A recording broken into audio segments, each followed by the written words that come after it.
Hello friends, welcome back to my channel alpha Devesh. आज मैं फिर से आप लोगों के लिए एक वीडियो लेके आ गया हूँ कॉन्टिनेंटल जीटी का राइड रिव्यू के बारे में कि ये बाइक कंफर्टेबल है या नहीं चलाने के लिए, और ये बाइक किस तरह के लोगों को लेना चाहिए, और ये मतलब लॉन्ग राइड्स में इसका कैसा रिव्यू रहता है वो हम आपको देंगे।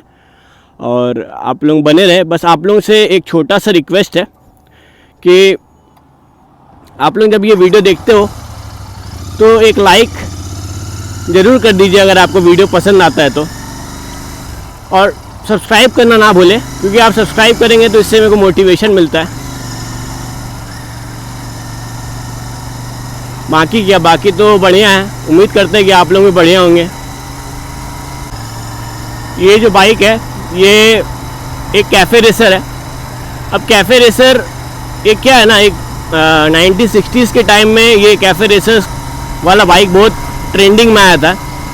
उस समय ये बाइक मतलब कैसा होता था कि एकदम लाइट वेट होगा और एकदम बहुत ही पावरफुल मशीन होगा। और इस तरह के बाइक में क्या होता था, मिनिमम मतलब जितना कम से कम सामान लगाया जा सके वो लगाते थे, मतलब ताकि बाइक का वेट नहीं बढ़े।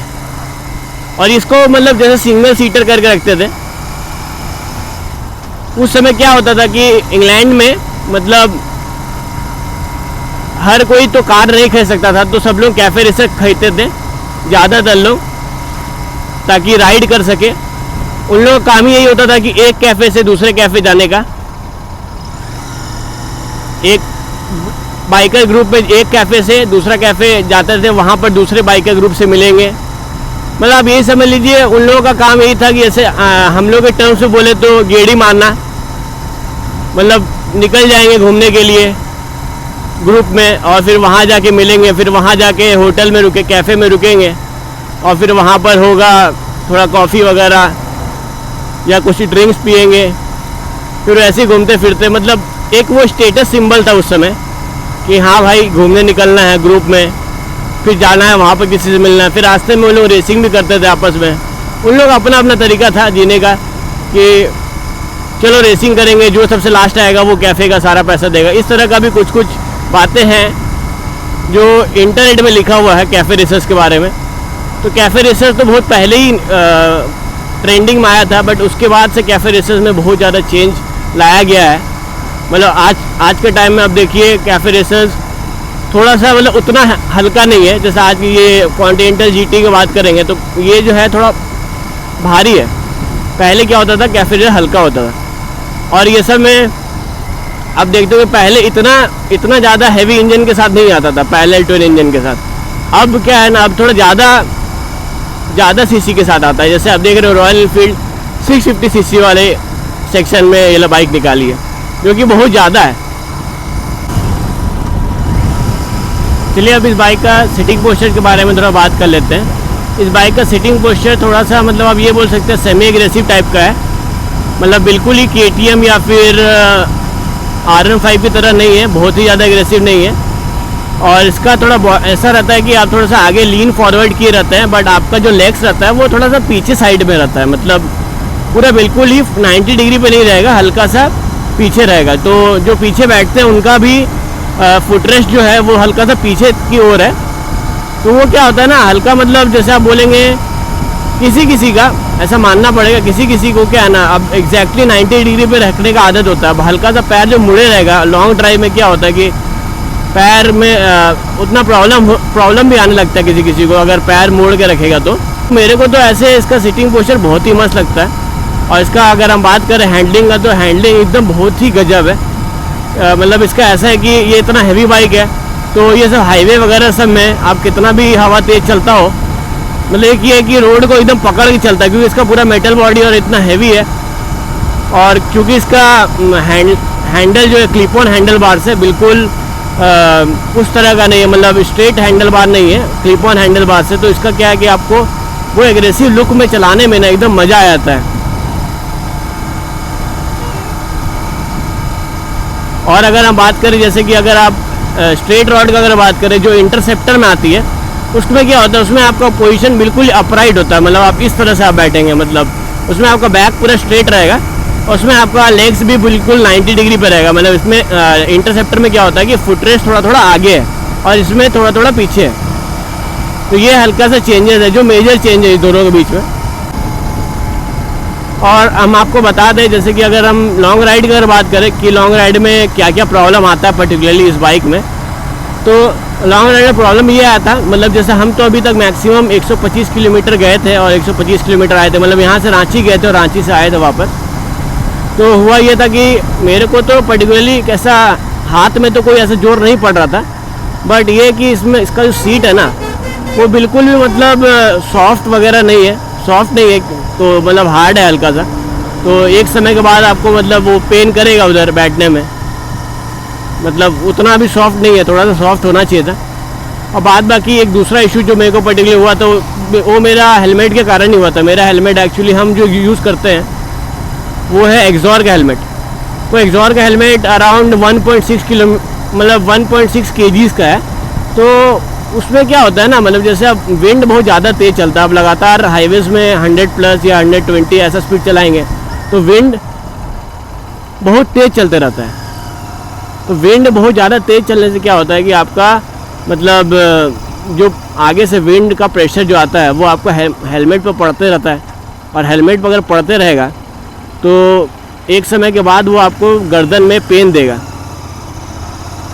जो कि मेरे को दे रहा था एक्चुअली, मेरा हेलमेट थोड़ा हैवी होने के कारण। मतलब ऐसे जनरली सिटी में तो कभी आज तक हेलमेट का वेट तो फील हुआ ही नहीं, क्योंकि उसका फिटिंग जो है बहुत ही बढ़िया है। चलिए थोड़ा इस बारे में बात कर लेते हैं कि ये बाइक चलाने के लिए आपको मिनिमम कितना हाइट होना चाहिए। देखिए मेरे हिसाब से ऐसा मिनिमम कुछ होता है नहीं, मिनिमम हाइट क्या मतलब 5 फीट के लोग भी चला सकते हैं, बट इसमें प्रॉब्लम क्या है देखिए हम बताते हैं क्या होता है। क्योंकि वेट जो है ना इस गाड़ी का 200 प्लस है, तो जिनका भी दोनों तरफ पैर अच्छे से पहुंचता है उनका हैंडलिंग बढ़िया होगा, उनको उतना पैर में जोर नहीं पड़ेगा। और जिनका दोनों तरफ पैर नहीं पहुंचता है, मान के लिए एक ही तरफ पैर पहुंचता है, तो एक पैर पे प्रेशर बार बार आएगा। कभी मान के लिए गाड़ी रोके स्टैंड पे लगाएं या फिर स्टैंड से उठाएं, किसी भी तरह का जो बात होता है तो आपको ज़्यादा फील होगा, मतलब ज़्यादा हैवी फील होगा।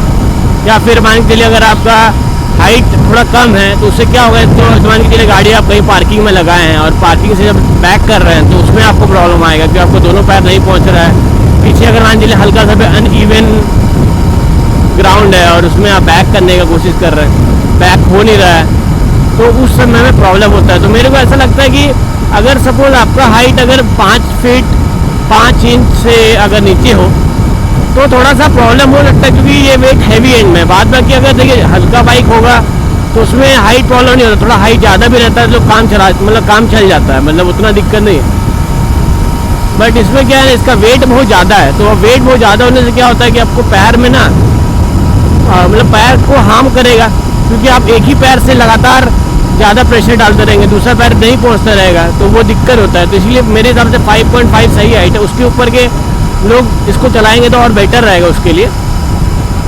इसका वेट जो एक्चुअली जो ज़्यादातर तो सिटी के अंदर ही पता चलता है, क्योंकि वहाँ पर गाड़ी बहुत धीरे धीरे चलता है, तो जितना धीरे चलेगा ट्रैफिक में जितना देर तक गाड़ी रुके रहेगा तो उस वक्त क्या है ना वेट फील होता है। या फिर कहीं पार्क करने वाला, वो जो आपको बताएं अभी कि कहीं पार्क की और पार्क से आप निकाल रहे हैं बैक करके, अगर कहीं अनइवन जगह में लगा दिए तो वहाँ पर ये प्रॉब्लम आता है। मेरे को नहीं लगता कि ऐसे, तो मेरे को लगता है कि सब लोग चला ही सकते हैं, ऐसा उतना भी कुछ है नहीं, क्योंकि जब गाड़ी जब चलते रहता है तब आपको तो वेट फील होगा ही नहीं, मतलब ऐसा लगेगा बहुत ही हल्का वेट है। लेकिन जब ये गाड़ी खड़ा रहता है उस वक्त इसका वेट बहुत ही ज़्यादा, मतलब नॉर्मल रॉयल एनफील्ड के क्लासिक सबसे तो वेट बहुत ज़्यादा ही है। मतलब क्लासिक ऐसा देख के लगेगा आपको कि इसका वेट कम है, लेकिन जब आप इसको जब ये स्टैंड पे लगे रहेगा साइड स्टैंड, और साइड स्टैंड से आप जब उठाएंगे पहली बार तो आपको पता चल जाएगा कि ये बहुत हैवी बाइक है, इतना भी हल्का नहीं है। अब हम लोग बात करेंगे इसका जो एक मेजर इशू है, जो लोग इसको इशू मानते हैं तो उसके लिए ये इशू है, वो है इसका हीटिंग इशू। मतलब वो क्या है कि सिटी में क्या होता है ना, अगर आप कहीं पर भी जब ट्रैफिक में फंस जाएंगे तो वहाँ पर मतलब बहुत ही ज़्यादा गर्म हो गया रहता है गाड़ी। मतलब इसका एक बात तो है, इसका नॉर्मल से तो थोड़ा ज़्यादा ही हीट होता है, ये बात है। क्योंकि इसका मेरे को ऐसा लगता है हीट होने का कारण ये है कि इतना ज़्यादा सीसी का है, ऊपर से इसका पूरा बॉडी ही मेटल बॉडी है, इसमें कहीं पर फाइबर नहीं है, तो मेरे को लगता है उसी कारण से इसका हीटिंग थोड़ा ज़्यादा होता है। कोई इतना बड़ा इशू है नहीं, बट वही है।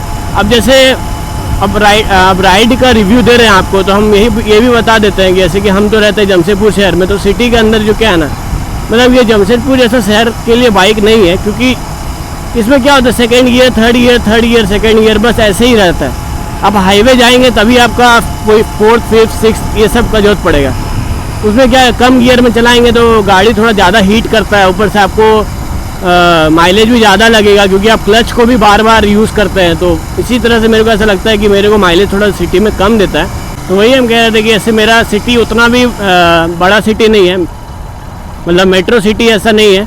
तो यहाँ पर क्या होता है कि आप सेकेंड गियर थर्ड गियर इसी तरह में बाइक चलाते हैं ज़्यादातर, अगर सिटी के अंदर चला रहे हैं तो मेरे को ऐसा लगता है कि अगर आपका छोटा सिटी है तो ये उस तरह का बाइक नहीं है कि छोटा सिटी में चलाने लायक, क्योंकि आप सेकंड गियर थर्ड गियर चलाने लायक तो ये बाइक ही नहीं है। ये तो मतलब ऐसा है कि सेकंड गियर में इसका हाईएस्ट टॉप स्पीड ही 100 है।